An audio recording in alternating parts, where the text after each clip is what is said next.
ಸರ್ಕಾರಿ ಕಿರಿಯ ಪ್ರಾಥಮಿಕ ಪಾಠಶಾಲೆಯಿಂದ ನಟರಾಜ್ ಶಿಕ್ಷಕರು ಮತ್ತು 5ನೇ ತರಗತಿಯ ಮಕ್ಕಳೊಂದಿಗೆ ಇಂದು ಎರೆಹುಳುವಿನಿಂದ ಗೊಬ್ಬರ ತಯಾರಿಸುವ ವಿಧಾನವನ್ನು ನಾವು ತಿಳಿಯಲು ಬಂದಿದ್ದೇವೆ.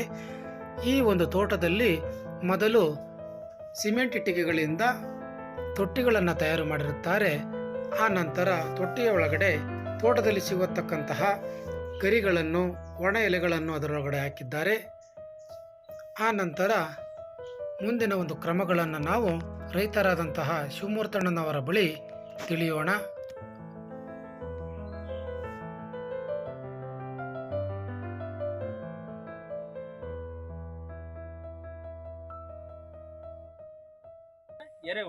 ಎರೆಹುಳು ಎಲ್ಲಿರುತ್ತೆ ಅಂದ್ರೆ ಭೂಮಿಲಿರುತ್ತೆ, ಸರಿನಾ? ಎರೆಹುಳು ಇತ್ತೀಚೆಗೆ ನೀವು ನೋಡಿದಿರೋ ಇಲ್ವೋ ಗೊತ್ತಿಲ್ಲ, ತುಂಬಾ ಕಡಿಮೆ ಆಗಿದೆ. ಯಾಕೆಂದ್ರೆ ಪ್ರತಿಯೊಬ್ಬರು ರಾಸಾಯನಿಕ ಗೊಬ್ಬರ ಬಳಸ್ತಾ ಇದ್ದಾರೆ. ರಾಸಾಯನಿಕ ಗೊಬ್ಬರ ಅಂದ್ರೆ NPK, ನೈಟ್ರೋಜನ್, ಫಾಸ್ಫರಸ್, ಪೊಟ್ಯಾಷ್ ಗೊಬ್ಬರಗಳು ಆಗ್ತಾರೆ ಗೊತ್ತಾ? 20-20 ಯೂರಿಯಾ, DAP ಅಂತ ನಿಮ್ಮ ಅಪ್ಪಾಜಿ ಅವರೆಲ್ಲ ರಾಸಾಯನಿಕ ಗೊಬ್ಬರ ಬಳಸೋದ್ರಿಂದ ಅತಿ ಹೆಚ್ಚು ಬಳಸಿದ್ರೆ ಏನಾಗುತ್ತೆ ಅಂದ್ರೆ ಭೂಮಿಲಿರೋ ಸೂಕ್ಷ್ಮಾಣುಜೀವಿಗಳು ಸತ್ತೋಗ್ತವೆ, ಮತ್ತೆ ಎರೆಹುಳುನು ಸತ್ತೋಗ್ತವೆ. ಅದು ಸತ್ತೋದ್ರೆ ಏನಾಗುತ್ತೆ, ಭೂಮಿಲಿ ಬರಡಾಗುತ್ತೆ, ಯಾವುದೇ ಬೆಳೆ ಚೆನ್ನಾಗಿ ಬರಲ್ಲ, ಸರಿನಾ? ಅದಾಗಿ ಏನ್ ಮಾಡ್ತಾ ಇದ್ರೆ ನೀವು ನಾವೇ ಗೊಬ್ಬರ ಮಾಡ್ಕೋಬಹುದು. ಯಾವ ತರ ಗೊಬ್ಬರ ಅಂದ್ರೆ ಈ ತರ, ಇದರಲ್ಲಿ ತೆಂಗಿನ ಮರ ಇದೆ, ಇದ್ರಲ್ಲಿ ಬೀಳೋಂತ ಗರಿ ಆಗ್ಬೋದು, ಮೊಟ್ಟೆ ಆಗ್ಬೋದು, ಎಡಮಟ್ಟೆ, ಕುರಮಣಿಕೆ, ಮತ್ತೆ ಕೊಬ್ಬರಿ ಸುಲಿಸ್ತಾ ಬರೋಂತ ಸಿಪ್ಪೆ ಮೊಟ್ಟೆ, ಯಾವುದೇ ಆಗ್ಲಿ ಈ ತರ ಏನೇ ವೇಸ್ಟ್ ಕಂಪೋಸ್ ಬಂದ್ರು ಈ ತರ ಒಂದು ತೊಟ್ಟಿ ಕಟ್ಬಿಟ್ಟು ಇದ್ರಲ್ಲಿ ತುಂಬಬೇಕು. ಇದ್ರಲ್ಲಿ ತುಂಬಿ 1 kg ಎರೆಹುಳು ಬಿಟ್ಟು ಅವಾಗ ನೀರ್ ಹಾಕ್ತಾ ಇರ್ಬೇಕು. ತೇವಾಂಶ ಇರ್ಬೇಕು, ತೇವಾಂಶ ಡ್ರೈ ಆಗಂಗಿಲ್ಲ. ಡ್ರೈ ಆದ್ರೆ ಅದೇನು ಮಾಡುತ್ತೆ, ಬಿಸ್ಲಿಗೆ ಸತ್ತೋಗುತ್ತೆ. ಇಲ್ಲ ಅಂದ್ರೆ ಇರುವೆಗಳೆಲ್ಲ ತಿಂದಾಕ್ಬಿಡ್ತವೆ ಎರೆಹುಳು. ಈ ತರ ಕಾಂಪೋಸ್ಟ್ ಎಲ್ಲ ತಂದ್ಬಿಟ್ಟು ಒಂದು ತೋಟದಲ್ಲಿ ಏನೇ ವೇಸ್ಟೇಜ್ ಇದ್ರೊಳಗೆ ತುಂಬಿದ್ರೆ ಇದು 1 ವರ್ಷ ಇಲ್ಲ 6 ತಿಂಗಳಿಗೆ ಎರೆಹುಳ ಘಟಕ ಅಂದ್ರೆ ಗೊಬ್ಬರ ಆಗಿ ತಯಾರಾಗುತ್ತೆ. ಎರೆಹುಳು ಏನ್ ಮಾಡ್ತೇವೆ, ಇದನ್ನೆಲ್ಲ ವೇಸ್ಟ್ ಎಲ್ಲ ತಿನ್ಬಿಟ್ಟು ಅದು ಹೊರಗೆ ಹಾಕಿದ್ದೆಲ್ಲ ಗೊಬ್ಬರ ಆಗುತ್ತೆ, ಸರಿನಾ? ಅತಿ ಮುಖ್ಯವಾಗಿ ಬೇಕಾಗಿರೋದು ರೈತರಿಗೆ ಅಂದ್ರೆ ಎರೆಹುಳು ಗೊಬ್ಬರ ತುಂಬಾ ಒಳ್ಳೇದು. ಎಲ್ಲ ಯೂಸ್ ಮಾಡಿ. ಇದರಿಂದ ಇತ್ತೀಚೆಗೆ ತುಂಬಾ ಯೂಸ್ ಮಾಡ್ತಿದ್ದಾರೆ. ಎರೆ ಜಲ ಅಂತ ಮಾಡ್ತಾರೆ. ಅದ್ರ ಜಲ ಅಂದ್ರೆ ಅದ್ರ ಯೂಸ್ ಇಂದ ನೀರ್ ತರ ಬರುತ್ತೆ, ಅದನ್ನೆಲ್ಲ ಒಂದ್ ಕಡೆ ಫಿಲ್ಟರ್ ಮಾಡ್ಕೊಂಡು ಅದನ್ನೆಲ್ಲ ಗಿಡಗಳಿಗೆ ಪ್ಲಾಂಟೇಶನ್ಗೆ ಸ್ಪ್ರೇ ಮಾಡ್ತಾ ಇದ್ದಾರೆ, ಸರಿನಾ? ಔಟ್ ಆಫ್ ಸ್ಟೇಟ್ ಬೇರೆ ದೇಶಕ್ಕೆಲ್ಲ ಎಕ್ಸ್ಪೋರ್ಟ್ ಮಾಡ್ತಾ ಇದ್ದಾರೆ ಎರೆಹುಳ ಗೊಬ್ಬರ. ಅಂದ್ರೆ ಇನ್ನ ನಮ್ಮ ರೈತರು ಬಳಸ್ತಾ ಇಲ್ಲ ಅಷ್ಟೇ. ಎಲ್ಲಾದ್ರೂ ಹೋಗ್ತಾರೆ, ಯೂರಿಯಾ ಕೊಡಿ ಅಂತ 100 ಜನ ಸಾಲಲ್ಲಿ ನಿಂತ್ಕೊಂತಾರೆ ಅಂಗಡಿ ಹತ್ರ. ಯೂರಿಯಾ ಕೊಡಿ ಅಂತ ತರ್ತಾರೆ, ಎಲ್ಲ ಗೊಬ್ಬರ ಹೋಗ್ತಾರೆ, ಎರೆಹುಳನ್ನೆಲ್ಲ ಸಾಯಿಸ್ತಾರೆ, ಸರಿನಾ?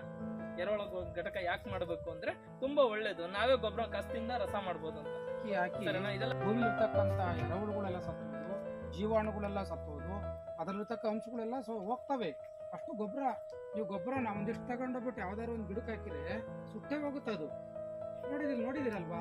ಒಂದ್ಸಲ ಏನ್ ಮಾಡ್ದು, ಸ್ಕೂಲಲ್ಲೆಲ್ಲ ನಾವು ಎಲ್ಲ ಗಿಡಗಳಿಗೆಲ್ಲ ಏನ್ ಮಾಡ್ದು, ಭಾರತ ಮ್ಯಾಪ್ ಹಾಕಿದ್ವಲ್ಲ, ಉಪ್ಪು ಉಳ್ಕೊಂಡಿತ್ತಲ್ಲ, ಉಪ್ಪು ಹಾಕಿದ್ವಲ್ಲ, ಏನಾಯ್ತು ಗಿಡಗಳೆಲ್ಲವ ಅಲ್ವಾ, ಎಲ್ಲ ಡ್ರೈಡ್ ಆಯ್ತಲ್ವ, ಅದು ಎಲ್ಲ ಒಣಗ್ತಲ್ವಾ?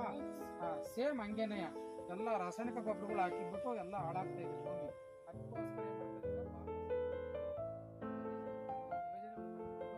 ಅದಕ್ಕೆ ಸಹಕಾರ ಮಾಡ್ತಾ ಇತ್ತು, ಇವಕ್ಕೆಲ್ಲ ಸಹಕಾರ ಮಾಡ್ತಾರೆ, ಮಾಡ್ಬೇಕಷ್ಟೇನೆಯ. ನೋಡಿ ರೈತರು ಎಲ್ಲಾ ತರದ್ದು ಮಾಡಿದ್ದಾರೆ, ಸಹಕಾರ ಪಡ್ಕೊಂಡು ಖುಷಿ ಆಗುತ್ತೆ ನೋಡ್ರಿ. ಈ ತರಕ್ಕೆ ಒಂದು ಇಟ್ಟಿಗೆಗಳೆಲ್ಲ ಅದ್ರೊಳಗಡೆ ಎಲ್ಲವ ನೋಡಿ ಎಲ್ಲ ಹಾಕಿದ್ದಾರೆ. ಇಲ್ಲಿ ಎಲ್ಲಾ ತರದ ಸೋಗೆಗಳು, ಗರಿಗಳು, ಮೊಟ್ಟೆಗಳು ಎಲ್ಲ ತಂದು ಹಾಕಿ, ಆಮೇಲೆ ಅದ್ರೊಳಗಡೆಗೆ ಅದಕ್ಕೆ ಬೇಕಾದಂತಹ ಒಂದು ಕರಗ ಅಂತಕ್ಕೆ ಒಂದು ಸಿಗುತ್ತದು ತಂದು ಹಾಕಿ, ಆದ್ಮೇಲೆ ಇದ್ರೊಳಗಡೆಯ ಎರೆಹುಳುಗಳನ್ನ ತಂದು ಬಿಡ್ತಾರೆ. ಅವು ಏನಾಗ್ತವೆ, ಎಲ್ಲ ತಿಂದು ಎಲ್ಲ ಗೊಬ್ಬರ ಮಾಡ್ತಾವೆ. ಅದನ್ನೆಲ್ಲ ಕಟ್ ಮಾಡಿ ಏನ್ ಮಾಡ್ತಾವೆ, ತಿಂತವೆ, ಮತ್ತೆ ಅದನ್ನ ಕನ್ವರ್ಟ್ ಆಗುತ್ತೆ, ಅದು ಗೊಬ್ಬರವಾಗಿ ಕನ್ವರ್ಟ್ ಆಗುತ್ತೆ. ಅದನ್ನ ನೋಡಿ ಎಲ್ಲ ಇಲ್ಲಿಗೆ ಹಾಕಿದ್ರೆ ತುಂಬಾ ಚೆನ್ನಾಗಿರುತ್ತೆ. ರಾಸಾಯನಿಕ ಗೊಬ್ಬರಗಳ ಅವಶ್ಯಕತೆನೇ ಇರಕ್ಕಿಲ್ಲ. ಮತ್ತೆ ಏನೇ ಡೌಟ್ ಮಕ್ಕಳು, ಯಾವ್ದಾದ್ರು ಕ್ವಶನ್ಸ್ ಇದೆಯಾ? ಎಲ್ಲಿ ತರ್ತೀರಾ ಅಂತ? ಎರೆಹುಳನ ಇದು ನ್ಯಾಚುರಲ್ ಎಲ್ಲ ನೆಲದಲ್ಲೇ ಸಿಗುತ್ತೆ. ಎರೆ ಮಣ್ಣು ಅಂತ ಕೇಳಿದಿರಾ? ಗಣಪತಿ ಮಾಡ್ತಾರಲ್ಲ, ಆ ಎರೆ ಮಣ್ಣಲ್ಲಿ ಲೇಕ್ ಸೈಡ್ ಕೆರೆ ಮಣ್ಣಲ್ಲಿ ಹೋಗಿ ಬಕ್ಕಂಬಂದು ಇರುತ್ತೆ. ಈಗೆಲ್ಲ ಇದು ತುಂಬಾ ಎಲ್ಲ ಕಡೆ ಸಿಗುತ್ತೆ. ಈಗ ನಮ್ಮ ಹತ್ರ ಅಂದ್ರೆ ಈಗ ಸ್ಟಾರ್ಟ್ ಮಾಡಿದೀವ, ಇನ್ನೊಂದು ವರ್ಷ ಆದ್ಮೇಲೆ ನಮ್ಮ ಹತ್ರನೂ 1000 kg ಸಿಗುತ್ತೆ. ಅದನ್ನ ನಾವು ಇನ್ನೊಬ್ರು ಫಾರ್ಮರ್ ಬರ್ತಾರ, ಅವರಿಗೆಲ್ಲ ಕೊಟ್ಟು ಕಳಿಸ್ತೀವಿ. 1 kg 2 kg ಜಾಸ್ತಿ ಎರೆಹುಳು. Sir, how the earthworm will prepare that dung? ಡೆಂಗಿಂದ ತಿನ್ನುತ್ತೆ, ಈಗ ತಿನ್ನುತ್ತಲ್ಲ, ಅದೇ ಎಲ್ಲ ಪ್ರೊಡ್ಯೂಸ್ ಆಗುತ್ತೆ. ಉದಾಹರಣೆ ಎಕ್ಸಾಂಪಲ್, ದನಗಳಿಗೆ ನಾವು ಅದೇ ತರ ದನಗಳು ಸಪ್ಪೆ ತಿಂತಾವಲ್ವಾ, ಆ ತರ ಇದನ್ನು ಎಲ್ಲ ತಿಂದಾಕ ಸಗಣಿ ಇಟ್ಟಿದ್ದೆ ಅದು ಗೊಬ್ಬರ. Same process. Sir, what's helping this dust? ಅದನ್ನೇ ಅರ್ಥವಾಮ್ಗಳು ಅದನ್ನ ತಿನ್ನುತ್ತೆಲ್ಲ ಫುಲ್ಲು. ತಿಂದು ಗೊಬ್ಬರ ಮಾಡುತ್ತೆ. ಗೊತ್ತೆ ಇದೇನೆ ಗೊಬ್ಬರ ಆಗೋದು. ಈಗ ನೀವು ಏನು ದನಗಳಿಗೆಲ್ಲವಾ ಸಪ್ಪೆ ಇಲ್ಲ ಅಲ್ವಾ, ಇದು ಹುಲ್ಲು ಹುಲ್ಲು ಸೆಪ್ಪೆ ಎಲ್ಲ ಹಾಕಲ್ವಾ? ಹಾಕ್ತಿರಲ್ವಾ, ಹುಲ್ಲಾಗಿದ್ದು ಏನಾಗುತ್ತೆ, ಕೌಡಂಗ ಆಗುತ್ತಲ್ವಾ, ಇದಾಗುತ್ತೆ, ಗೊಬ್ಬರ ಆಗುತ್ತಲ್ವಾ, ಸಗಣಿ ಎಲ್ಲ ತಗತ್ತೀವಲ್ವಾ ನಾವು.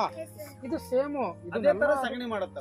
ಸಗಣಿ ಮಾಡುತ್ತೆ. ಎರೆಹುಳ ತಿನ್ನೋ ಆಹಾರನೇ ಇದು. ಇದು ನೀವು ಅವೆಲ್ಲ ಇರ್ತಾವಲ್ಲ, ಮಣ್ಣನ್ನ ಪ್ರತಿಯೊಂದು ತಿನ್ನುತ್ತೆ, ತ್ಯಾಜ್ಯ ವಸ್ತುಗಳನ್ನೆಲ್ಲ ತಿನ್ನುತ್ತೆ, ಇದನ್ನ ಆದ್ರೆ ಪ್ಲಾಸ್ಟಿಕ್ ಒಂದ್ ಹಾಕಂಗಿಲ್ಲ.